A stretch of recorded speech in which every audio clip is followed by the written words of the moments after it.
नमस्कार सर्वांना, श्री स्वामी समर्थ. कसे आहात सर्वजण? मस्त आहात ना? आता मस्तच असायला पाहिजे.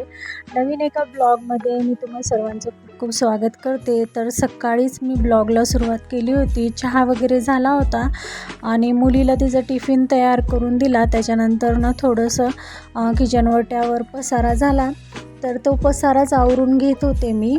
तर पसारा आवरल्याशिवाय ना दुसरं काम काही सुचत नाही, कारण किचन ओटा खूप छोटा आहे. तर अगोदरचा पसारा सर्व स्वच्छ करून घेऊन नंतरच म्हटलं स्वयंपाकाला सुरुवात करावी. आणि याप्रमाणे मग मी सर्व किचन ओट्यावरील पसारा सर्व स्वच्छ करून घेतला. आणि त्यानंतर पहा, हे माझ्याकडे एक लिक्विड आहे जे मी नेहमी तयार करून ठेवते. आणि या लिक्विडनं सर्व काही ना एकदम स्वच्छ होते बरं का. तुम्ही पण हे लिक्विड तयार करून ठेवू शकता. खूप चांगलं आहे हे.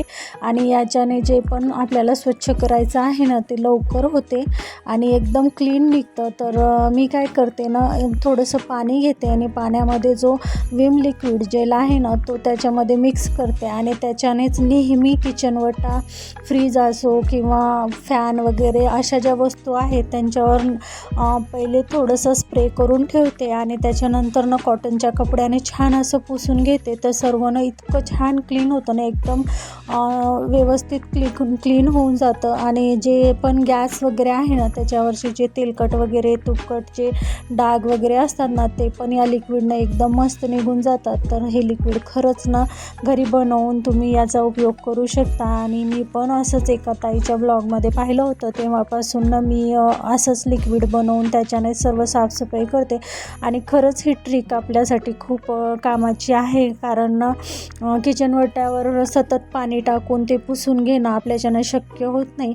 त्यानंतर माझ्याकडे ही माझ्या आजीच्या हाताची तेलाची कॅटली आहे, त्यामुळे मला टाकून द्यावीशी नाही वाटत. जुन्या माणसांचं काहीतरी आपल्या जवळ असायला पाहिजे.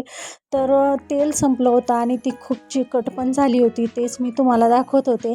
तर त्याची पण एक ट्रिक आहे, त्याला पण एक व्यवस्थित या ट्रिकने जर स्वच्छ केलं ना ती खूप छान निघते.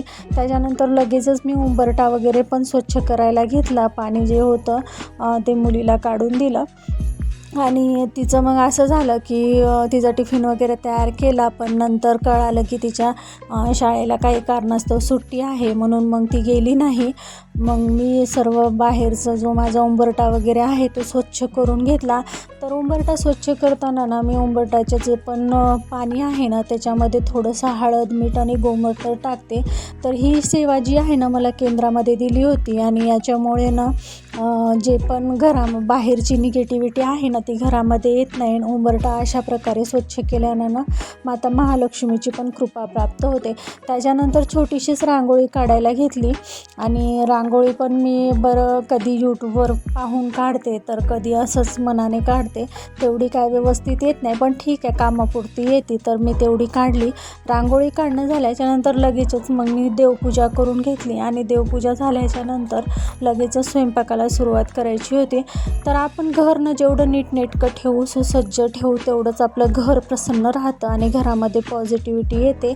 तर आज ना मला थोडेसे पराठे बनवायचे होते आणि थोड्याशा चपात्या बनवायच्या होत्या. पराठे जे आहे ना ते मी नाश्त्यासाठी बनवणार होते आणि चपात्या दुपारच्या जेवणासाठी.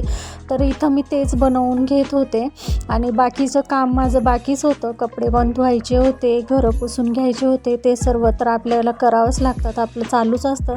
तर मुलीचं मध्ये मध्ये चालू होतं, तर तिला एक पराठा मी अगोदर भाजून दिला आणि त्यानंतर मी चपात्या टाकल्या. चपात्या टाकल्याच्या नंतर माझा नाश्ता बाकी होता, तर माझ्यासाठी पण पराठा मला बनवून घ्यायचा होता, पण मी तो शेवटी बनवणार होते, कारण गरम गरमच पराठा खायला चांगला लागतो.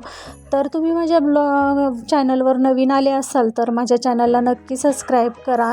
आणि व्हिडिओ कसा वाटला, हा ब्लॉग कसा वाटला मला नक्की कमेंट करून सांगा. तर इथे जो किचन ओटा आहे ना, तर माझ्या किचन ओट्याचा जो माझ्या साईडला आहे ना तिथली ना फरशी फुटलेली आहे. मी इथे जिल्हा परिषद क्वार्टरमध्ये राहते आणि वरती थोडंसं भिंतीला पण स्वयंपाकाने जे आपण फोडणी वगैरे देतो ना त्याच्यामुळे भिंत काळी झालेली तुम्हाला दिसत असेल. तर मला ना इथे जे पेपर आहे ना वॉलपेपर ते आणून लावून घ्यायचा होता. पण आहोंचं असं म्हणणं होतं की आपण राहणारच 2-3 महिने आहोत, 2-3 महिन्याच्या नंतर आपल्याला आपल्या रो हाऊसला जायचं आहे. मी रो हाऊस घेतला, याचा एक व्हिडिओ मी आपल्या चॅनलवर अगोदरच टाकला आहे. रो हाऊस घेऊन 1 वर्ष झालं आहे, पण आपण काय तिकडे काही कारणास्तव राहायला जाणं झालं नाही. तर तिकडे जायचं आहे म्हणून ते मला इथे काहीच करू देत नाही आहेत. तर मी त्यांना म्हटलं पण की व्हिडिओमध्ये ते काय व्यवस्थित दिसत नाही, मला करायचं आहे, पण पाहू आता आमचं हो नाही चाललं आहे. तर शेवटी मग मी काय केलं, माझ्यासाठी पण गरम गरम पराठा बनवून घेतला, कारण पराठा हा ना गरम खायला चांगला लागतो. आणि त्या पराठ्यासोबत ना मग टमॅटो कॅचअप घेऊन मी पण नाश्ता करून घेतला. तर असा होता आजचा ब्लॉग. तुम्हाला कसा वाटला मला नक्की कमेंट करून सांगा. भेटूया नेक्स्ट ब्लॉगमध्ये. तोपर्यंत सर्वांना श्री स्वामी समर्थ.